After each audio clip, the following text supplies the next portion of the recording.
Now on City Ballet. Hold together. Again.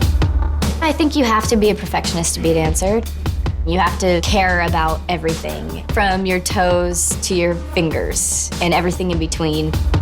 You have to take devotional delight in the details. You go in and you do the same movements every day, day in and day out. So there has to be an incredible single-mindedness and focus and intensity of purpose. And there are a lot of things that can bring you down. Sometimes somebody tells you something, you can get a lot of criticism one week. We definitely have all felt that. Little faster. Always analyzing what was good about this and what could have been better. And we all want to show our best selves. So I think there's pressure that I want to prove to myself that I can make things better than they were before. When all day you're trying to meet this expectation for yourself, yeah, it can be exhausting. I think it's really important not to think about work all the time. And when you have a job that takes up as much time as our job does, it's really hard for that not to happen. So pretty much I like to stay free in every other area. I'm taking an art class. I keep my sketchbooks and my pencils, and he's teaching me about like shadowing and shading things. So he taught me that you can actually get rid of a line completely to show light. It's a form of personal expression, but it's just for me. Literally nobody else has to see it. It's really nice. And if it's not perfect, it's fine. It has no risk. I like things that don't have any risk. All these things that are in my apartment, most of them I found on the street, so I just picked it up. I didn't spend any money on it. Some kind of like stress-free outlet for me to be creative. Another free thing I found are these tiles. Most of these I painted, but some of them I had friends over to paint, so it's kind of fun. It's like personal, it's like a quilt.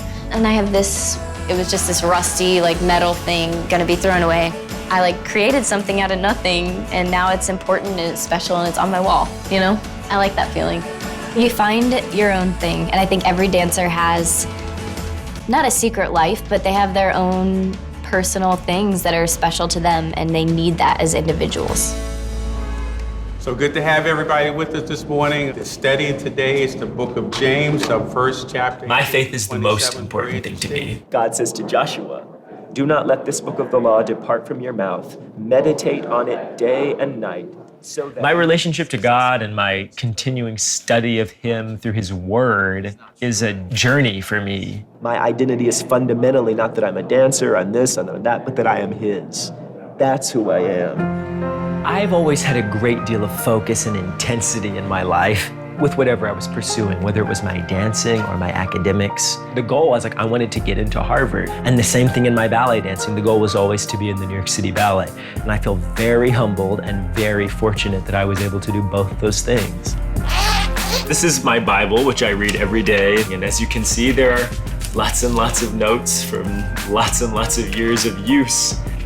It seems kind of medieval, but I'm kind of medieval. I think there are a lot of corollaries between like a monk's life and a dancer's life. They're in their cell, they say prayers at the exact same times every day. As dancers, we go into the studio every day, constant repetition of the same movements to achieve something that's always unattainable, balletic perfection. And you're never gonna get there.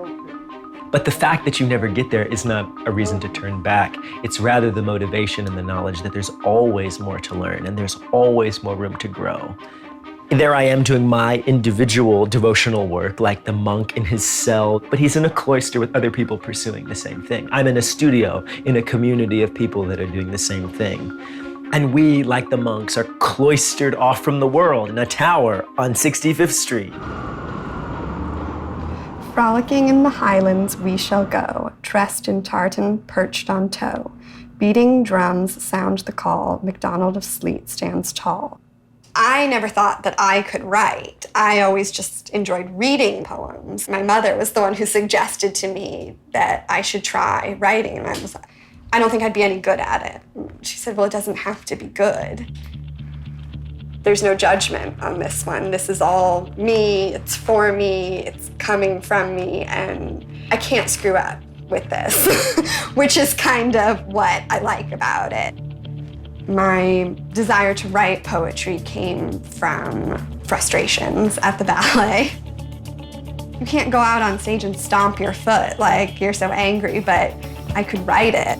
It can kind of help ground and put things back in perspective.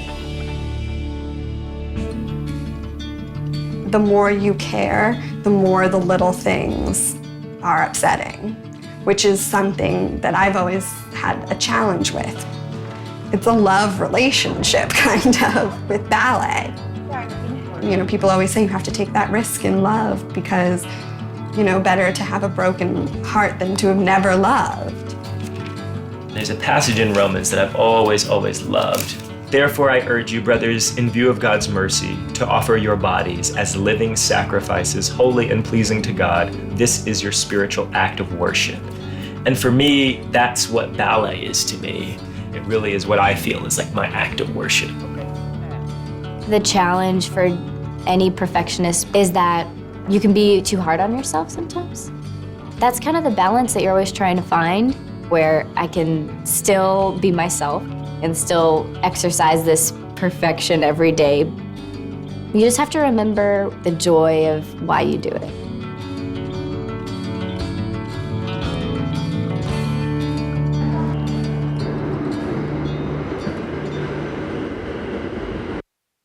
The reason that the New York City Ballet has never stopped because it still has Balanchine's beating heart.